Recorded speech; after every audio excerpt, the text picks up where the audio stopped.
Hello everyone, Calibrated here again, and I'm also late to uploading again, but today we'll be talking about this game called Dreamcore, which is an actually good Backrooms horror game, surprisingly. And because you don't know, most Backrooms horror games are just pumped out like pieces of trash because they're popular, and they make the developers a lot of money.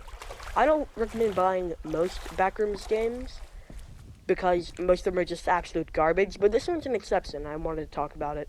Anyways, there's not really much else to say, so let's get into the video. So, I'm going to be splitting this video into 3 sections. Those 3 sections are the gameplay, the visuals, and the horror. I'm going to be going each one of these things, and I'm going to be discussing the good and the bad, and what the game could do better. And that's really all. So, yeah, let's actually get into the video now. Now, let's start off with talking about the gameplay. Now, the gameplay is essentially just a walking simulator. The game doesn't try to hide the fact that it is one, literally says it in the game's description, but I do think there's a little bit more than just a walking simulator to this game. There are currently 2 levels in the game, with the first one being the pool rooms, and the second one being the eternal suburbia, but to start off, I'm just going to be talking about the pool rooms. Now, to beat the pool rooms, you basically just have to find a flashlight, go into a scary dark room, and then just find the exit elevator. Which sounds really easy, right? And you're right, it is really easy. So then what makes it so fun and entertaining in my opinion? Now, what makes it so fun is just how big the map is. There's so many different paths to go that make it just, like, very entertaining. Like, through my latest playthrough, I found an area I've never seen before. So many new areas that I've just never seen before. That's how big the map is. You can play it like at least 10 times and not see everything. There's just so many different pathways and things to look at. And the game looks really good too. That's what makes it so like nice to look around and just look at everything. It's really nice. And also, the ambience is also really good. It's just more of a walk around, look at cool stuff, find some cool areas type of game. It isn't really intensive on the gameplay. You just walk around, look at everything cool, and yeah, it's basically just a little mini experience where you can look at everything and how good the graphics look. It is really fun to try to find new areas. Heck, there are entire areas I just haven't seen yet, like the red pool rooms, as the game calls it. I've seen clips of it. I haven't figured out how to get there yet. It's really fun to just walk around and try to figure out how to get to these really cool areas, and then when you do get there, it's pretty rewarding, and you can just start exploring them. It's pretty cool.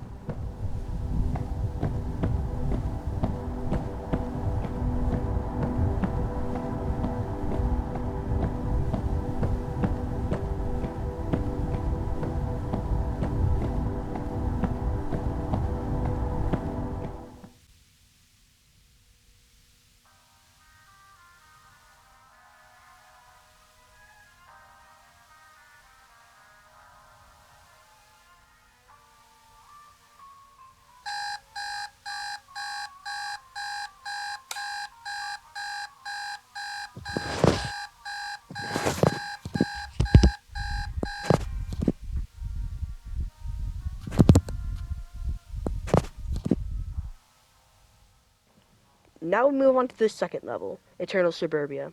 There are some things I like about the Eternal Suburbia, and some things I dislike about it. But let's start off positive and talk about some things I like. I like that the level is much bigger, and much longer, and it also has more diversity in how it looks. Now, in the pool rooms, it's pretty short. It can take you 10 minutes if you just run straight to the exit, find the flashlight, and just leave. But here, if you're just doing it and you weren't looking around at all, your main goal is just to beat the level for some reason, which is pretty weird, especially in this game. It'll take you like at least an hour. This one is a lot longer, and due to that, it has more like visually impressive areas. It has like much more diversity in things you can look at. In the pool rooms, it did have some different changes, such as like a child's play area, but it just mostly remained the same. The white corridors with a bunch of water below your feet.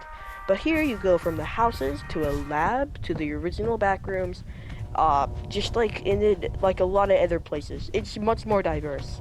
But now let's talk about something I dislike.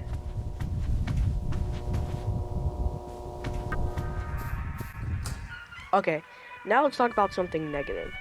Now, there's one thing I dislike about this level. Everything else is really enjoyable. And that one thing is fact that it's very strict in where it wants you to go. There's like no extra exploring, only one path to go. Now that might not sound that bad, but for a game like this where it's just walking, it isn't very entertaining. Granted, on a first playthrough, it is really fun to look at everything, listen to everything, because there's a lot of like variety and things to look at. But on the second playthrough, there's nowhere to really explore besides the main path. There are some little secrets that you can miss on your first time, but other than that, there's not really much else to do in this level.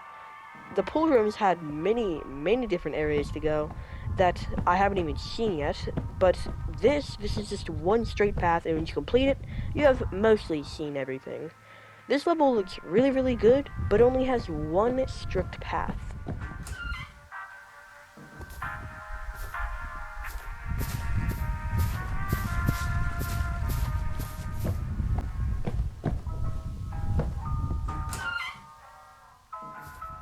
Now let's talk about the audio and visuals. This is going to be a much shorter section, but I still do think it's worth mentioning. Now, no matter what your take is on the gameplay, I think everyone can huddle up and agree that this game just looks good and also sounds good. The footsteps being echoey in a really big room, and just like everything else being echoey in a really big room. Just like all the sound design and visuals are really good, especially with Eternal Suburbia.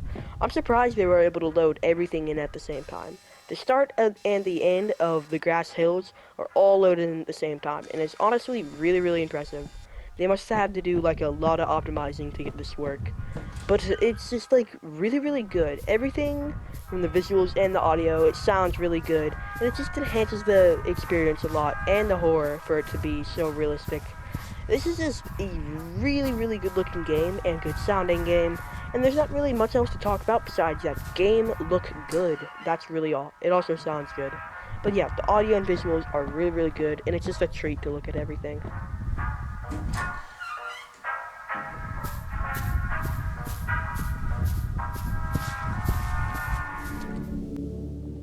Now we move on to the horror. Now everything in the game just sounds like cool, like it's a walking simulator with a bunch of cool things you can see, and a bunch of branching different paths. But what makes this game scary? Well, I'll tell you. The fact that it just messes with your head. It's psychological horror, so it has a certain way of being scary. Such as when you grab a flashlight, the radio starts making weird sounds behind your back. Certain objects moving when you aren't looking at them. And one of my personal favorite examples is when these little creatures just start staring at you, but when you look back, they just start looking straight again. It's really hard to notice, but it's really scary when you do notice. It didn't get like all in your face to try to be scary. It's much more subtle than that, and I appreciate it for doing that. The way it does horror is really smart.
Now, most of these things don't seem very scary on their own, maybe besides the eyes looking at you. But what makes them really scary is just how calm and relaxing the game usually is, and then something finally happens.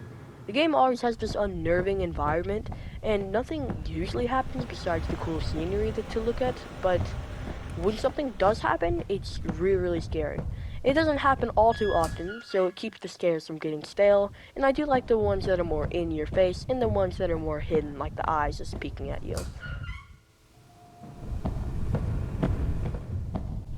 So, in conclusion, yeah, the horror is really good, and the visuals and the ambience and all the realistic sounds help it a lot.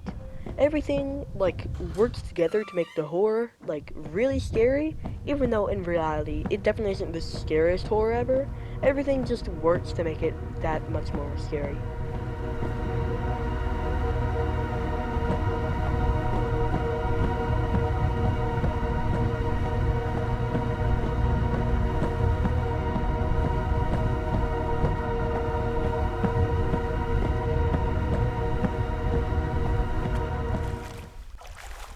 Now, this game certainly isn't for everyone. If you're really into games with a lot of good gameplay, then this game isn't for you. And if you buy it knowing it's a walking sim, then honestly, that's your fault. For anyone who likes games that are pretty scary sometimes, that look really, really good, and that have a lot of exploration, this game is definitely for you. Especially for anyone who's a liminal horror fan, I could not recommend this game more. Especially for the price of $8.99, it's not overly expensive, it's not overly cheap, but I do think it's a pretty nice price. So if you're just looking for a really fun game that has some cool things to look at, I couldn't recommend this one more. But anyways, thanks for watching, it means a lot to me. But if you did enjoy the video, make sure to like and subscribe. I have some cool videos coming out, some more horror games later. And yeah, even if you don't like and subscribe, I just hope you enjoyed the video. And that's all. Thanks for watching.